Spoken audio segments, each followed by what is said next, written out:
மேல்சபை member இளவரசன் அவர்கள்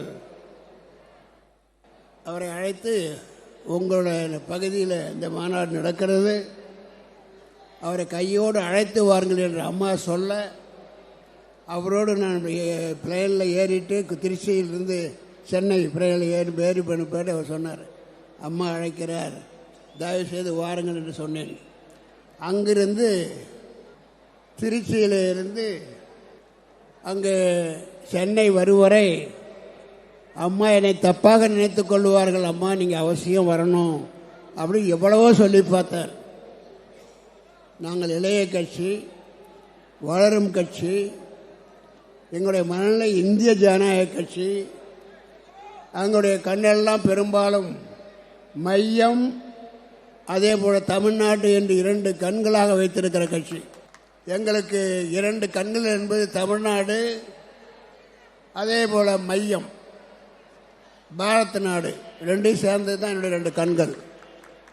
ஆகவே நான் மாற முடியாது, மன்னிக்க சொல்லிங்க, அம்மாவிடம் சொல்லுங்கள் என்று சொன்னேன் 3வது மாநாட்டில்.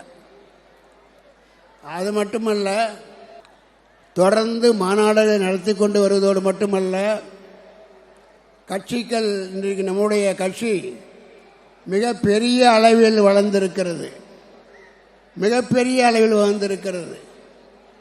நாங்கள் ஏதோ பல்கலைக்கழகங்கள் நடத்துகிறோம்.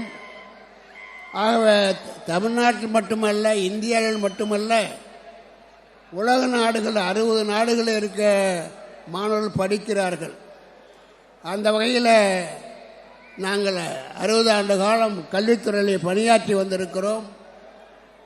அந்த வகையில் நேற்று கூட உங்களுடைய தலைவர் ரவி பச்சமுத்து அவர்கள் தன்னுடைய சிம்ஸ் மருத்துவமனைக்கு செலசியன் என்ற ஒரு நாடு,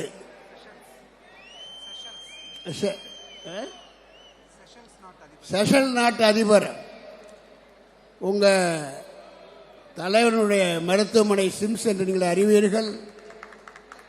அதில் செஷல்ஸ் நாட்டு அதிபர் அந்த மருத்துவமனைக்கு வந்து அவர் நாட்டிலே இதே போன்ற ஒரு பாதுகாப்பை தர வேண்டும், மக்களுக்கான அந்த வைத்தியத்தை செய்ய வேண்டும் என்று சிம்ஸ் ஹாஸ்பிட்டலுடைய அந்த தலைவரிடம் புரிந்துணர்வு ஒப்பந்தம் செய்திருக்கிறார்கள்.